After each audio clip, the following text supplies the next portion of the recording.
folks. I am so excited to be here today.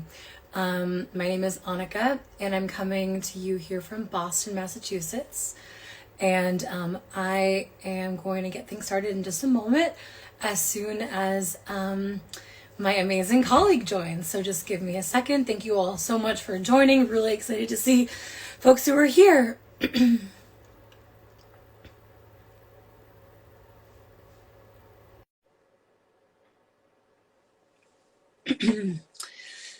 So hi everyone. Oh, I'm so glad to see people here, our former Boston folks. So exciting.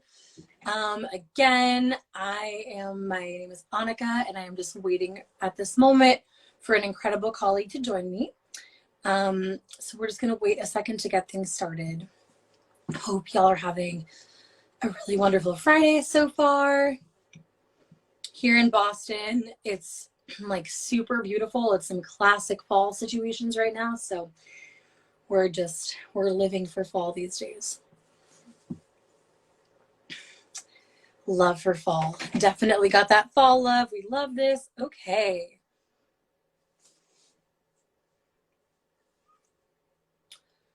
And I believe my colleague is currently joining right now, which is very exciting. Yay. Hello. Hi, Peter. Hi. Hi. Hello. So, oh my gosh, so excited to see some familiar faces who are joining live right now. Hi, folks. So happy to see you.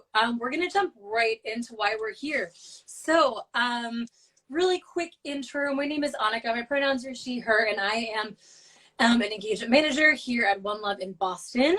And I am truly thrilled to be here with my incredible colleague, Peter, who's going to introduce himself in a moment. But just to give a little bit of context, Peter is coming to us from an organization that I admire so deeply and have for years. It is called La Colaborativa, and this organization works in partnership with Latinx immigrants in Chelsea, Massachusetts, to design and deliver an array of programs, incredible programs, all kinds of community initiatives, community organizing campaigns that serve, protect, celebrate, and uplift the people of the community of Chelsea, Mass, and beyond. La Colaborativa focuses on food and housing security, economic advancement, cultural celebration, and immigrant leadership that drives policy and system changes that benefit these communities long-term and sustainable ways.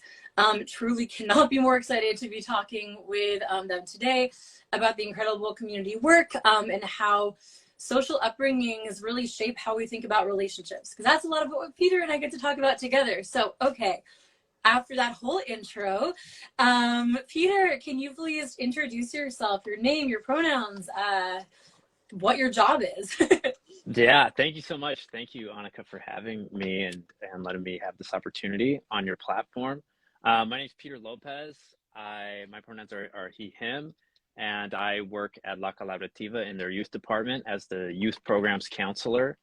And I've lived in the Boston area for now going on 3 years. I grew up in San Francisco, though, in the Bay Area.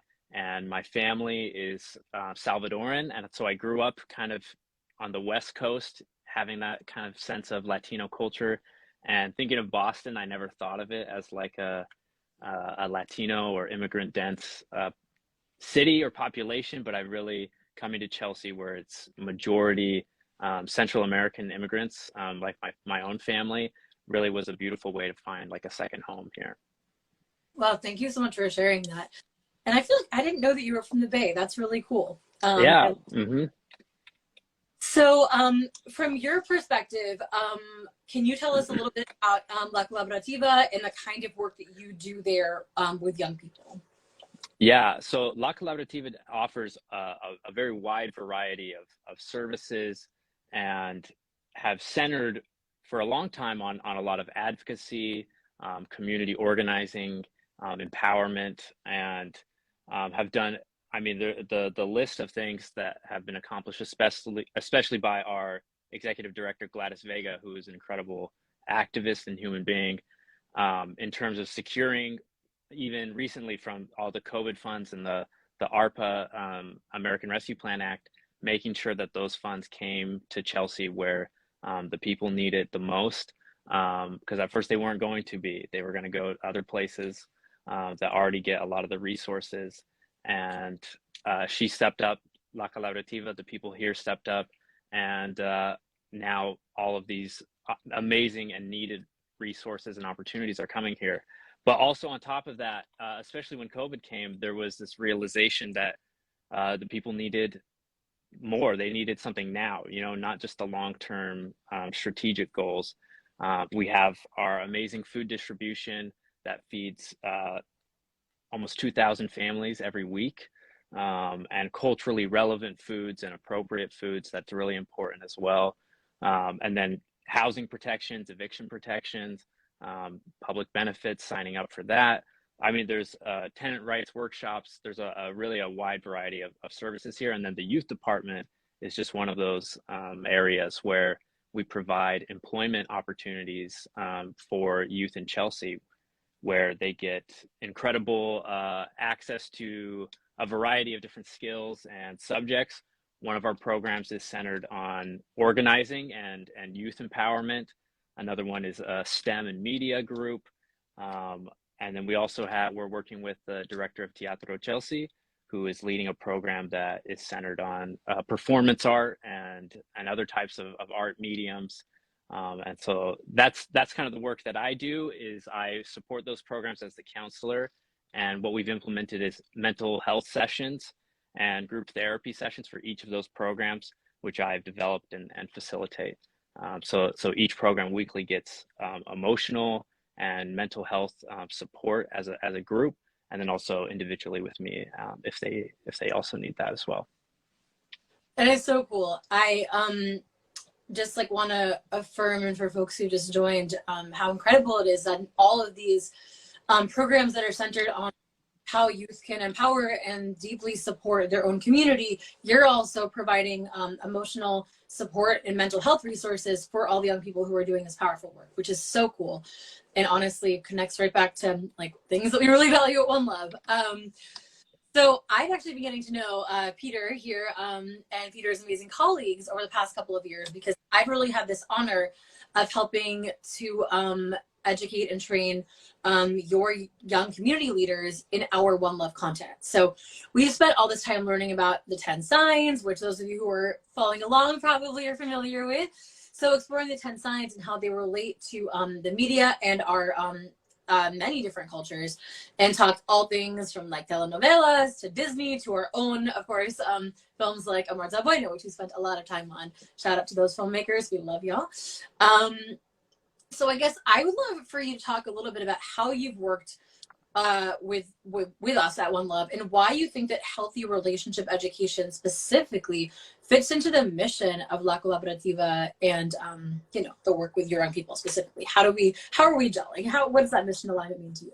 Yeah, I think you're absolutely right that healthy relationships kind of are an undercurrent to all of the goals that we have, and that's what y'all do at One Love, is to try and give people the tools and the resources to build and maintain and identify those relationships.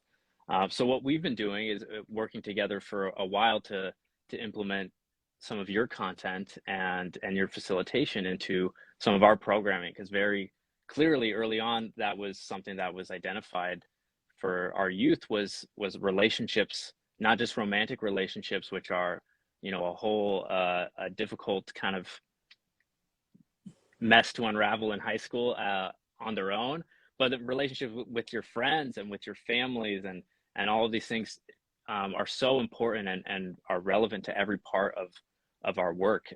Everything we do, we try to center on the community and have it be co-created by the community. And you can't do those partnerships if you don't know how a healthy relationship works. Community organizing, advocacy, cultural celebration, all are done in relationship to one another, and also understanding what the relationship is like with yourself is so important, especially for young people who face so much pressure and get a lot of messages about who they're supposed to be, and maybe don't spend a lot of time taking care of themselves, or maybe don't know how to. And so that's kind of what we're hoping to do by implementing some of your content and workshops, is to get them that understanding and just even the language, so that they know how to have healthy relationships for themselves and for the people that they care about.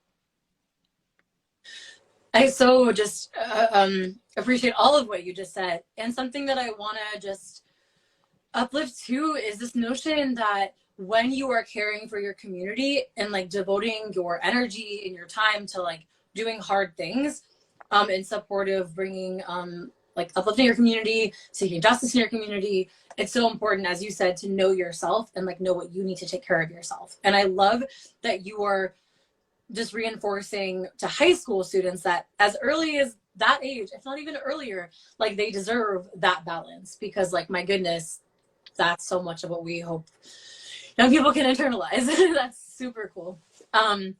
Okay, a little fun one here. I'd love to know which piece of One Love content or even like a specific activity have your young people maybe like related to the most? And if it was something that you facilitated, what was it like for you to do that and to watch them engage in it? Yeah, that's a good question. I mean, really, what they resonate with a lot, I've found, is just even the 10 signs cards and materials. And when watching the content, we always ask them to make sure they have the 10 healthy signs of a relationship and the 10 unhealthy signs, and then kind of keep a tally of like, if we're watching Amor del Bueno, or in their own, you know, media consumption or real life examples, where are they seeing, you know, intensity or volatility or guilting show up? Where are they seeing kindness and healthy conflict show up? But just even having the language and the tools of knowing like, oh, these are kind of the 10 go-to fundamentals of a good relationship or an unhealthy relationship, I think is really kind of just comforting for them. And like, oh, I have something to go off of. I'm not just like kind of figuring out on my own. The other day we were actually just talking, we were doing an activity with a few of the youth, and me and my the programs manager and the youth were talking about relationships at school and some, you know, things that were going on, and it was stressing them out. And it was pretty lighthearted, but I was like, hey, you know, they were talking about, you know, someone who was, I don't know, they were in a relationship or it was confusing. And I was like, well, that sounds like, you know, I have something that might be useful. And I gave them actually one of these cards that have the 10 unhealthy signs. And and I was like, you know, hopefully they'll take it and they won't, you know, be like, oh, okay, Peter's trying to tell me about healthy relationships or therapy again. But they took it, and then I noticed all the other youth, they kind of started passing it around, and I saw one of them like pull out their phone and start taking pictures of it. And I was like, guys, I have more. Like, let me go downstairs really quick. And so then I was like handing them all, you know, cards for healthy relationships, the 10 signs, and they all wanted like extras and were asking about them. And some of them, the smaller cards that we have, I've seen them keep them in their phone case or have them on them, or they'll tell me that like, oh, I took it home and told my mom like, hey, like I have this thing, like you should look out for this in like your relationships or with me. And so they're kind of calling their parents out, which hopefully that goes well. But it's great. So it's a lot of fun to see them kind of like even just have like a language to use around like what is healthy and what is unhealthy, and like real life examples for these terms that are kind of thrown around in the media all the time. Well, that's all really cool to hear. I mean, it's so fun when we hear about examples of young people really taking to the 10 signs enough to keep that card around. I love that. My gosh. And it's always fun when like they end up talking to each other. We have this, we love to talk about how a very large percentage, I think it's 96% of young people would recommend one of our workshops to their friends. And we really are like honored to know that. And I think it, you know, when we hear examples on the ground like this about young people just passing the info around to each other, like this is what we love to hear. So that's super cool. So we talk a lot together about the intersections of culture and identity and how media and familial and certainly social upbringings at large shape how we think about relationships. We at One Love talk about this all the time, and you and I, Peter, have talked about this. And I guess I would love to know just what is your take on how these kind of conversations have been helpful or empowering for your young people and even supporting, the work that you do in community in Chelsea? Yeah, I think that they've been really important and impactful just um, to kind of help them understand what a healthy relationship looks like, and also that they deserve that. And a lot of times, I think what happens in a lot of Latina culture and immigrant culture is like, okay, well, we made it here, we have this new life in this new country, and don't ask for more, right? Like, if you ask for more, people are going to get upset. They're going to question why you came here, how you came here, all of these things. And so you are here, and that's it. You don't deserve anything kind of beyond that. And I think really working to unpack that and be like, actually, you deserve a lot more than just that, and you deserve just as much as anyone else. And that certainly includes relationships, in all aspects of your life. And so lean into that and kind of own that entitlement that you have to have healthy relationships in your life, with your family, with your friends, with partners, with people you're organizing with or trying to build power up for. And I think that's been something that I've really tried to kind of focus in on. Um, and just even thinking earlier today, we did a session where we watched a bunch of scenes from Encanto, and we talked about how intergenerational trauma and the journey of migration impacts all of these different things. But we point out, even like, okay, there's some possessiveness going on from the abuela towards the other family members, and we call back to like the 10 signs a lot, and try to implement, like, look for all of these things in your life, and understand that you deserve the healthy ones, and that the unhealthy ones aren't just givens. They aren't just a part of how things work, but that you can and should have a lot more than that. So that's something that I've really tried to focus on with the youth in our programs. Wow, thank you for sharing that, Peter. That's all really just really, really cool to hear about. It makes me think, in these kind of conversations where you've been like thinking about the dynamics of family and culture in these really nuanced ways, like holding multiple things at the same time, like so beautifully. Is there a specific 10 sign that you feel like has been particularly, I don't know, helpful or empowering in really understanding like how can we weave more of this into what we want for ourselves and our families and our culture, or maybe something that is already happening that you're just uplifting? Yeah, I focus on healthy conflict a lot, especially when we watched and did the Amor del Bueno workshop with the youth in our programs, and we talked about, like, you know we asked them to spot, like, where's the first time you see an unhealthy sign pop up in the relationship that's depicted in that film. And when they do, and they had different answers depending on the group, but from there, kind of asking them to identify, okay, so the first time something unhealthy happens, does that mean, oh, call it off, you know block them on everything, it's over? Would that necessarily be fair?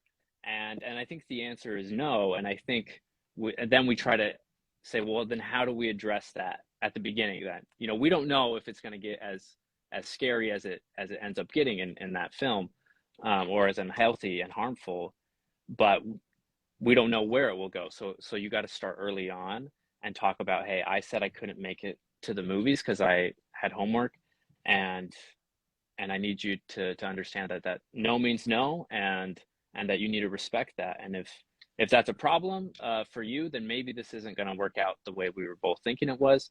But if it is, then let's keep trying with this.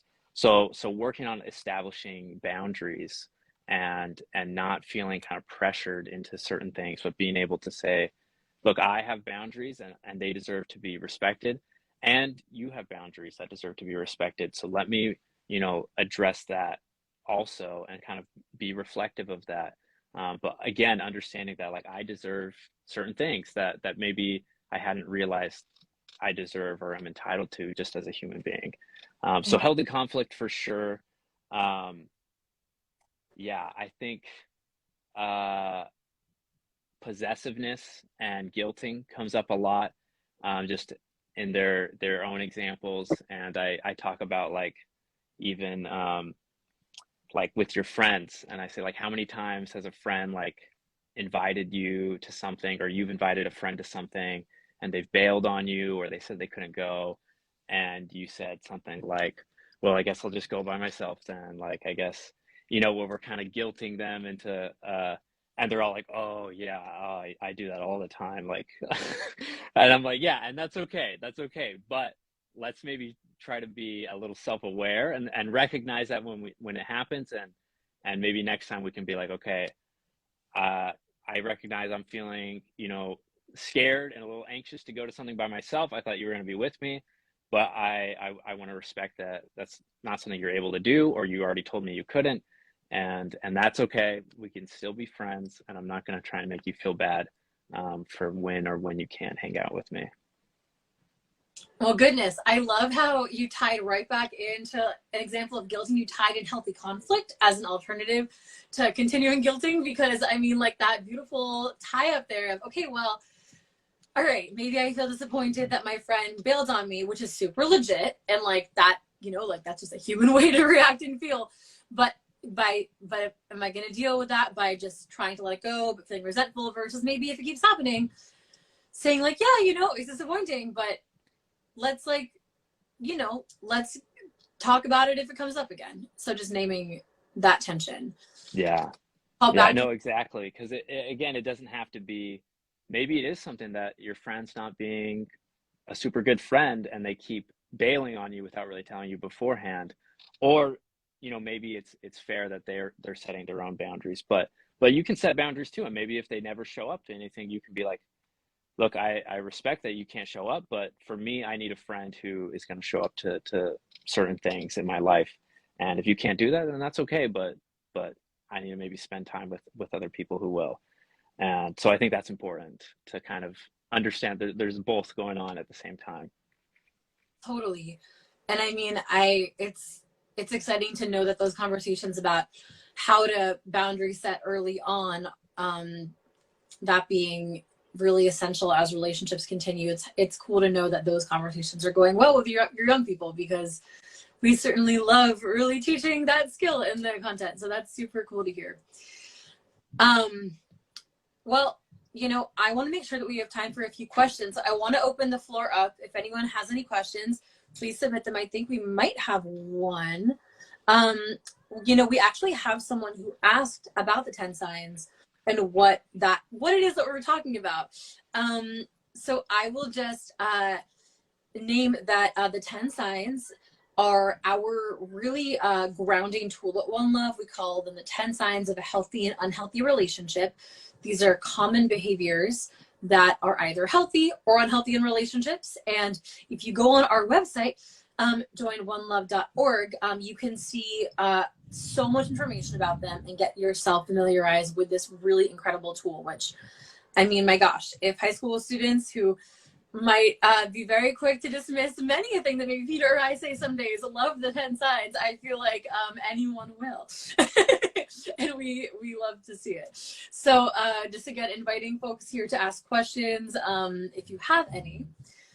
And as I'm waiting for questions to come in, Peter, is there a current project at La Colaborativa that you would love for our One Love community to know more about? Yeah, that's a good question. I mean, we're constantly doing work in the community and have events going on in the community with our youth. We actually just launched our fall programming. So the wonderful thing that we're able to do and that we feel very blessed to be able to do is that we have this programming that we're really proud of. But it's more than just a program, and we're able to pay the youth who are in our program and hire them as employees. So again, helping to kind of address cycles of poverty and like economic justice and everything, and it also is very helpful for attendance. So there's a lot of wins there. So we just launched that this fall, and it'll go until the end of the school year in May, and then we'll have our summer programs as well. So right now we have I'm trying to think if we have any major events coming up. Um, I think for now that's kind of where our focus is. But surely we'll have more events that the youth are creating and hosting as the program kind of gets underway. So that's what's going on here in Chelsea right now.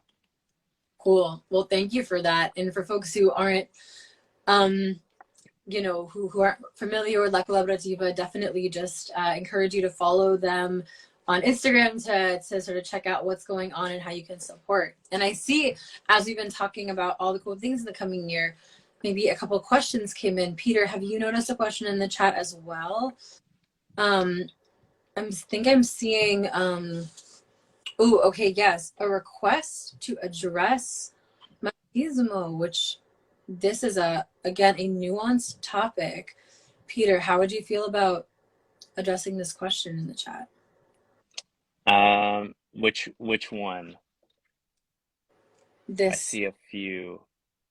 Um, there's one about addressing machismo, and yeah, then yes, that's the one you're talking about?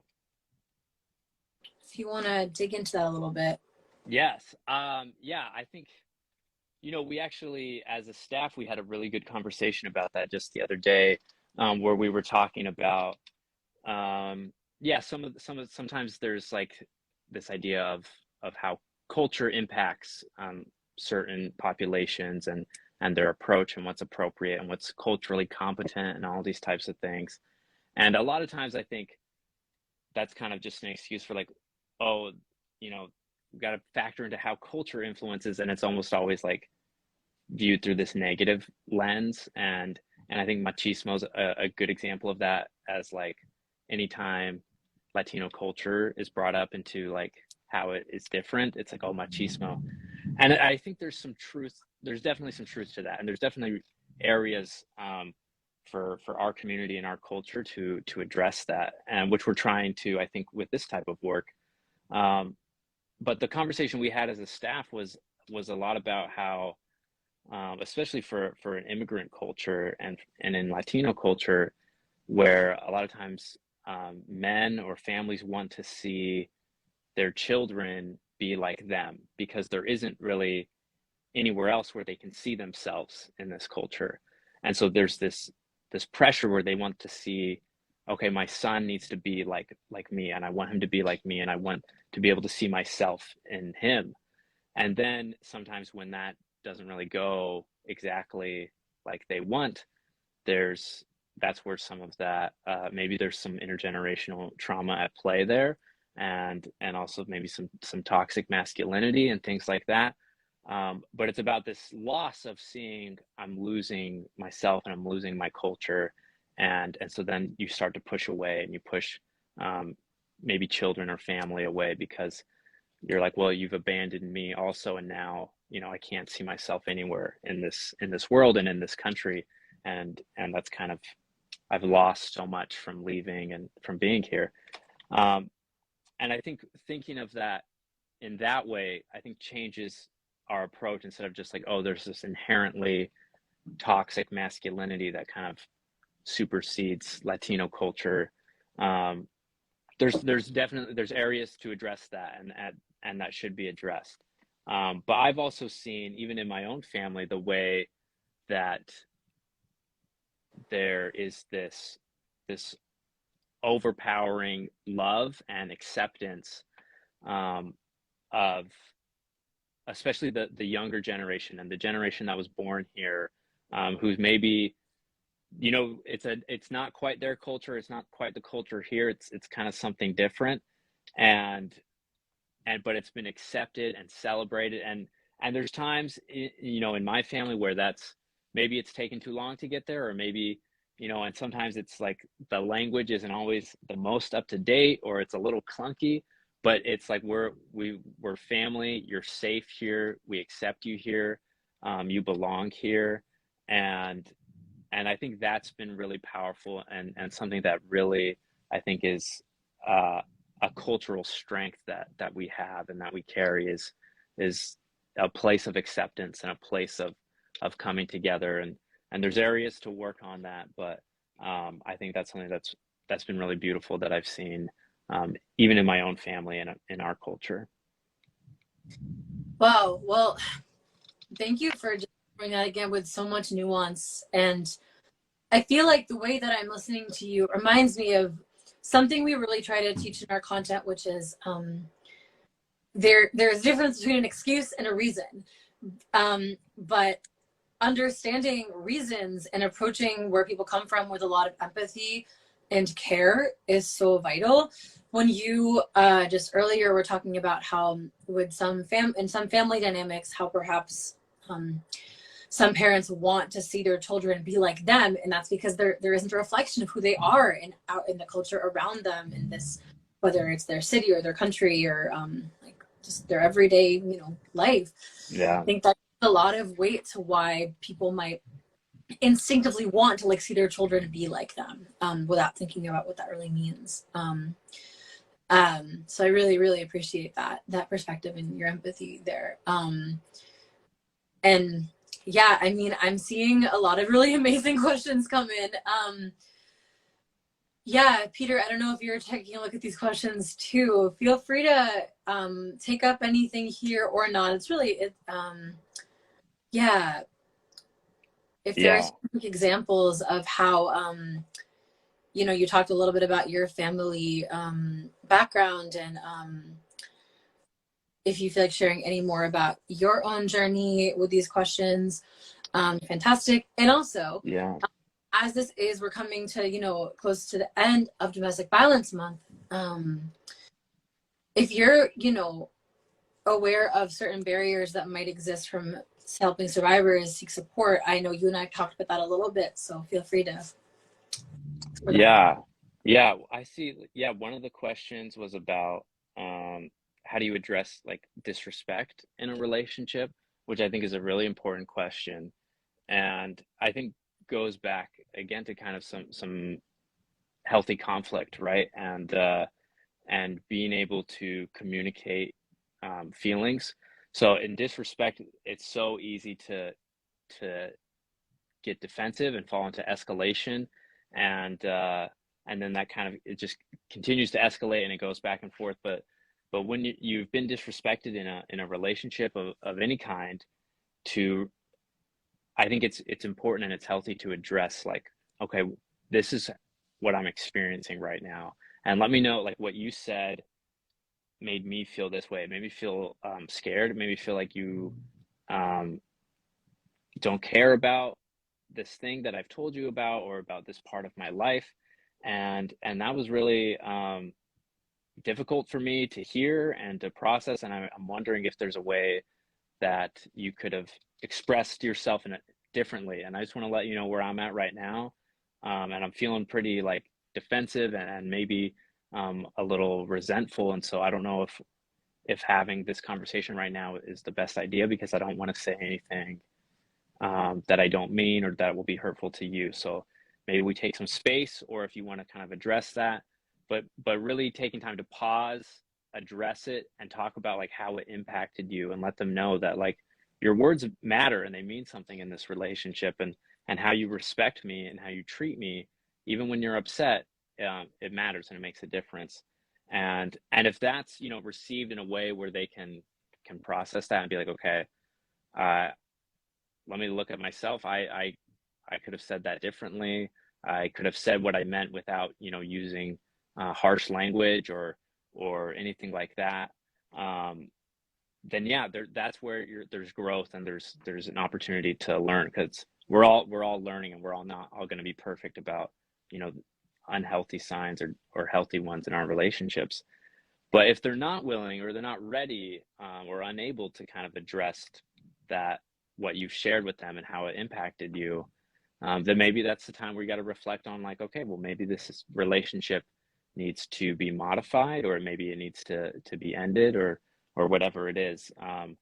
But addressing the disrespect, instead of responding with disrespect yourself, I think is really important, and then it gives you the empowerment to kind of dictate, okay, I responded in a healthy way and I gave you an opportunity to grow with me. And if you're not there with me, then we're not, maybe this isn't going to work out. If you are, then great. Let's address that. I love that so much, and I feel like it ties back into our film Amor the Widow once again, where earlier you were talking about how it's really helpful to imagine early on in that relationship, what if the character Mariana had been able to, early on, just for anyone who knows this film, we're not talking about later, but early, say something to her new, boyfriend Julio, like, well, I can't do that plan, and I'm sorry, you seem to really want me to, but I'm feeling like a little pressure from you. And if she had addressed that with respect, as you're saying, Peter, that, trying to be respectful as you're raising tension, but if she had raised it at all, seeing how Julio responded would have been really informative for how the relationship might go from there. So just tying your points together again, because they're no, awesome. I think that's a great point, because also in that film, I think with like addressing feelings and conflict and respect, is also being intentional about how you're doing that, because in that film specifically, Julio, there's a scene where he does express some feelings, but he does it as a way to manipulate Mariana into staying in the relationship or doing something that he wants. And he says, well, I was just really scared and worried about you, and that's why I did this thing, and that's why. And then she feels stuck. So what I try and make sure I create a distinction around is that you should be expressing feelings to express feelings, and not expressing feelings to control or change or manipulate their behavior or actions. So if your intent, you gotta kind of look at yourself and say, am I about to say this, or am I expressing this because I need it to be said for me, or am I saying this because I want them to do something in response? And then that's kind of where you get into some manipulation, where you're saying things as a way to get them to respond to something, or to do something, or to change something, without even addressing it. If you do feel like there needs to be change, then that's more like healthy conflict, right? Where you're addressing it directly and you're talking about it. But if you're trying to use feelings and expressing feelings as a way to address a change or a behavior that you want, then that's probably more manipulation. And I mean, this is just yet another, I guess, example of why our 10 signs can be so useful when you're thinking about your own experiences of being in a relationship and deciding, well, what do I need to express or want to express? Being able to think, okay, if I say it like this, am I going to be actually manipulating this person who I care about so deeply? Even if that's not really what I mean to do, will it have that effect given whatever else is going on? We always talk about how tied in the 10 signs are with each other, and even between the healthy and unhealthy side. The example you were just saying, I feel like if you were frustrated with a friend or a partner about something and chose to express your feelings about it,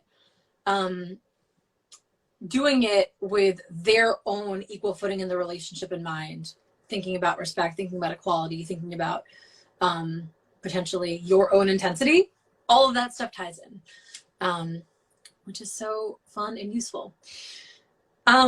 We have been talking for a while, which I'm not surprised about, because I always love listening to what you have to say.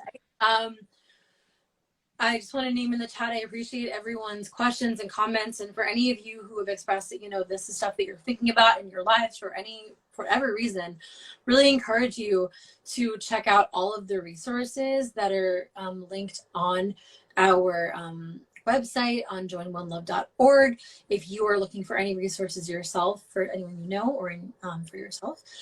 And one more time, Peter, want to tell us something cool that La Colaborativa is doing these days, just to so that everyone on this live can know a little bit about what to look out for? Yes, absolutely. Yeah, if you are in the Chelsea or Gateway Cities area, or Boston, East Boston especially, and you need support or help in any of those areas that we talked about, food access, housing access, job, like employment initiatives, or if you're looking for a job, or anything like that, or if you are a youth who needs some support, or wants someone to talk to or a place to go, you know, come to our office, go to our website, lacolaborativa.org.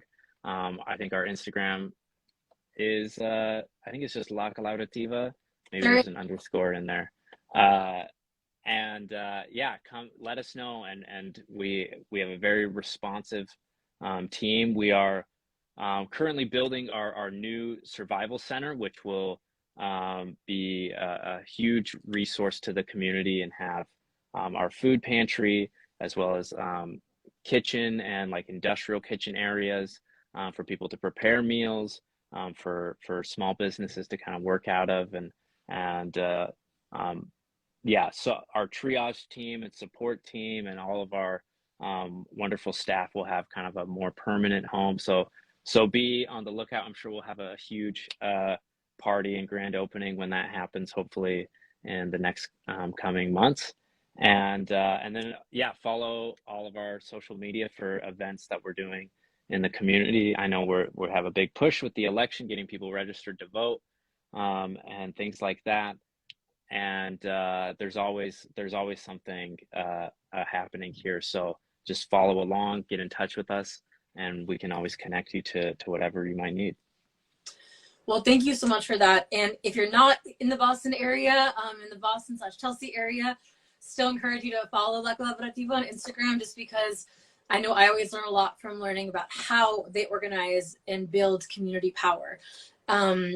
And thank you so much, Peter, for joining us, and thanks for being such an essential part of our One Love community. And seriously, if you ever want to hear stories about how incredible youth leadership can be, which, as you know, following One Love, we love too. These folks, they really walk the walk.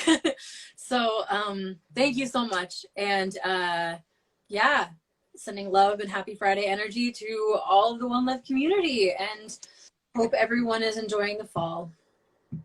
Thank you so much, Annika. It's so great. We really appreciate what you all do at One Love, and your support in our programs and the workshops that we've done with you, and that we're continuing to build and expand on, and how important it is to let young people and all people know how important healthy relationships are, and that they deserve to have good and healthy people and relationships in their lives at all stages. So thank you again for everything. I really appreciate it.